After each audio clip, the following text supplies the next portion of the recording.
Do you want to stop buying expensive condensed milk? In today's video, I'll show you how to make real sweetened condensed milk at home using simple ingredients you can easily find. No preservatives, no stabilizers, just pure creamy goodness you can use for coffee, cake, desserts, and many more. And here's the best part. You'll also learn how to adjust sweetness, creaminess, and thickness depending on your preference. Something you can do with store-bought condensed milk. So let's begin and stay with me until the end. Sweetened condensed milk is simply milk plus sugar that has been concentrated by heat. The sugar doesn't just make it sweet, it also controls microbial growth, helping the product last longer even without preservatives. Here's what you need to make a kilo of sweetened condensed milk. 450 grams refined or powdered sugar, 290 grams water, 200 grams milk powder. You can use full cream or skim milk powder or a 50-50% blend. And lastly, 60 grams coconut oil. Here's how to make it. First, weigh all the ingredients accurately.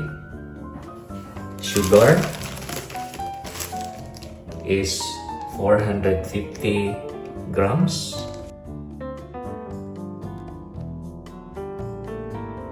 Milk powder, 200 grams.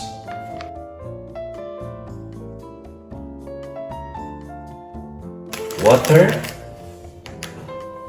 290 grams. Zero first. And then last, coconut oil, zero. Coconut oil, 60 grams.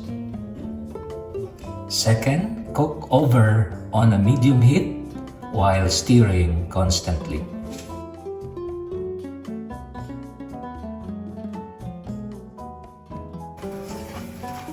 Looks like the mixture has already dissolved, so we'll put it on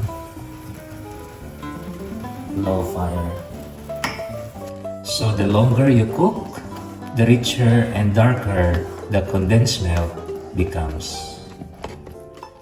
So here's the condensed milk, fresh from the stove, with the right color and consistency that I want. Cool the condensed milk completely and transfer in a clean, airtight container.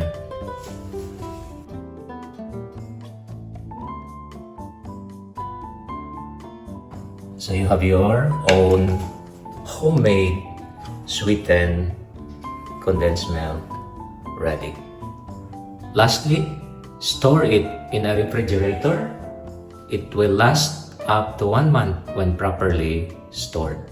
You can modify this recipe depending on your preference. For a sweeter condensed milk, add more sugar and deduct the amount from the milk. For creamier, use full cream milk powder or add more milk. For a thicker consistency, cook longer to evaporate more water. You know, this flexibility makes homemade condensed milk so much better than store-bought. And that's how simple it is to make your own sweetened condensed milk at home. Try this recipe and let me know how it turns out. If you enjoyed this tutorial, don't forget to like, subscribe, and check my other homemade processed food recipes. Thank you for watching. God bless.